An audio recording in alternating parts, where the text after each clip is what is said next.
oitavo ano, bom dia. Vamos dar continuação à nossa última aula presencial. Vamos estar com tópicos falando sobre a natureza morta e a escultura viva de Michelangelo. Nesse primeiro momento a gente vai falar sobre a pintura de natureza morta, tá?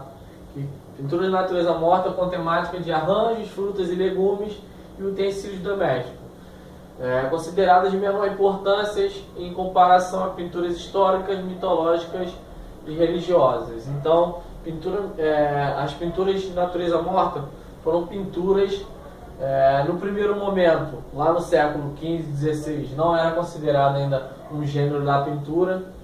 Era um tipo de pintura que pegava a natureza com elementos como frutas, legumes, e natureza morta. Essa palavra morta vem no sentido mais literário dos objetos inanimados, objetos que não têm vida, como os utensílios domésticos, vaso, um jarro, um copo, uma garrafa de bebida, tá? Então, daí que foi considerado pintura de natureza morta.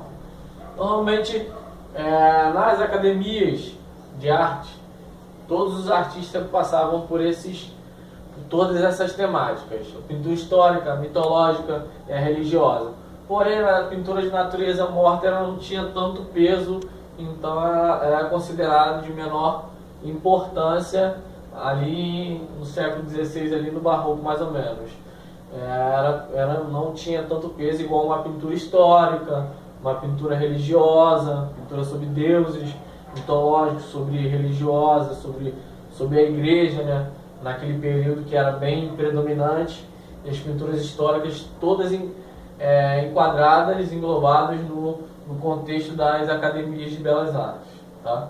Então ela se deu início no Barroco, essa pintura de natureza morta se deu início no Barroco no século XVI, mas foi no século XVIII que ela surgiu como um gênero.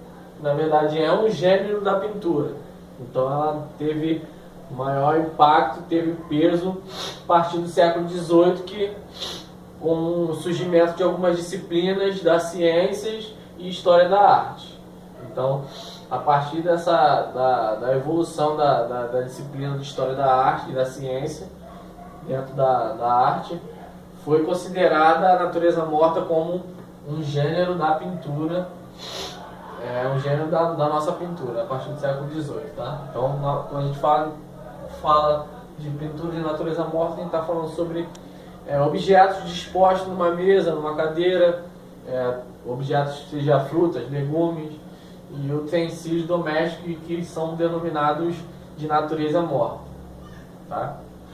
No próximo vídeo a gente vai estar tocando no assunto sobre agora a escultura viva de Michelangelo. Então nesse primeiro momento a gente fez uma explicação sobre a natureza morta e o contexto na pintura com esse tema, tá?